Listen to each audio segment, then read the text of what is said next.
So let's talk about a story you've probably never heard.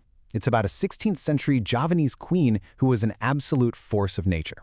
She built a maritime empire, went head-to-head with European colonial powers, and made a vow so extreme it's still talked about today. The real question is, why has history pretty much forgotten her? Let's get into it. To really understand who she was, we have to start at the most dramatic, most intense moment of her entire life. A moment of pure grief and unbelievable resolve that would shape everything that came after.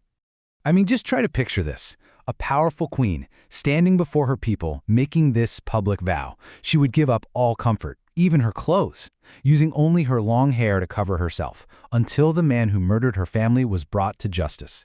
That was the incredible oath of Ratu Kalinyamat. So what on earth could possibly drive a queen to do something so drastic? Well, to get that, we need to hit rewind. We need to go back and see the world she came from, a world of incredible power, dangerous politics, and ultimately, devastating betrayal.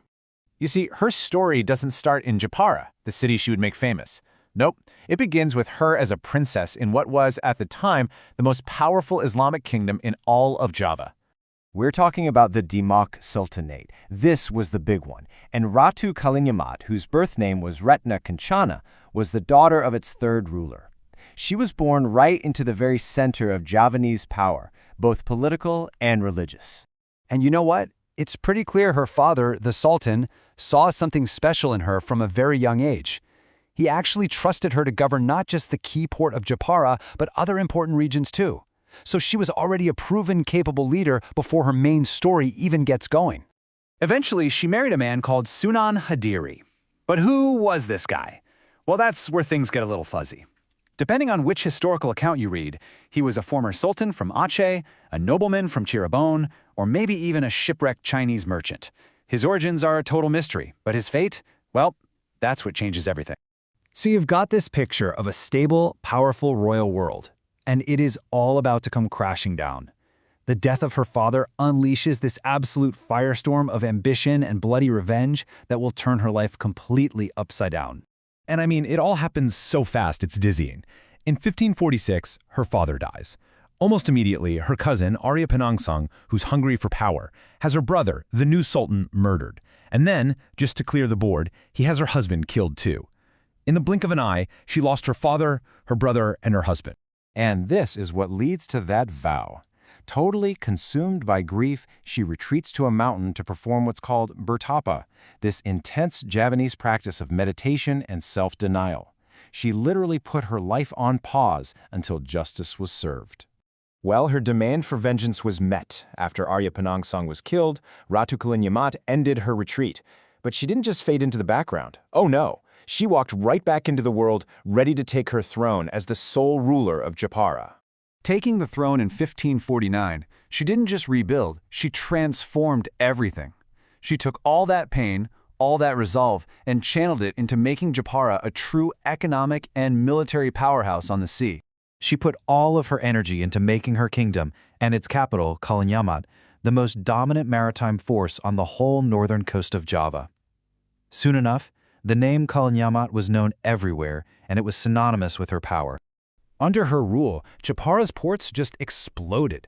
They became these bustling hubs of commerce, shipping out tons of rice from Java's heartland, along with sugar and timber. They were connecting traders from all across the archipelago. And with all that economic power came massive political influence.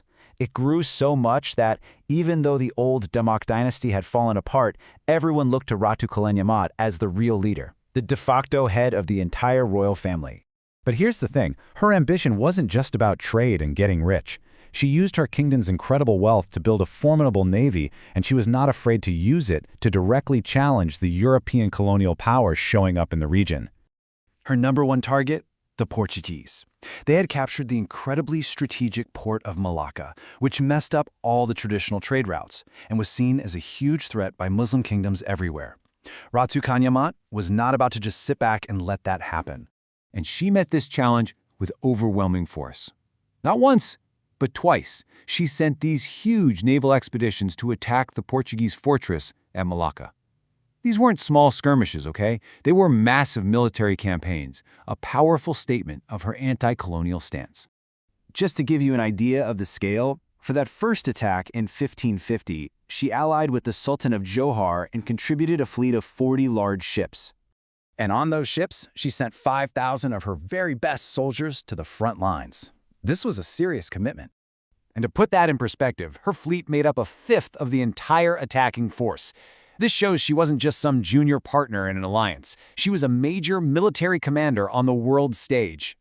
You know you're a big deal when even your enemies have to respect you. The Portuguese records don't dismiss her at all. They describe her as a powerful and important figure, even giving her the formal title Rainha de Jepara, the Queen of Jepara. They knew exactly who they were up against. So she ruled for 33 years, a reign filled with resilience, power, and defiance, and yet her story is nowhere near as well known as her male contemporaries. Which forces you to ask the question, why? Why has this warrior queen who built an empire and stood up to colonialism been allowed to fade into the background of history? Maybe her story is a reminder of how many powerful figures, especially women, are still waiting in the wings, ready for us to rediscover them.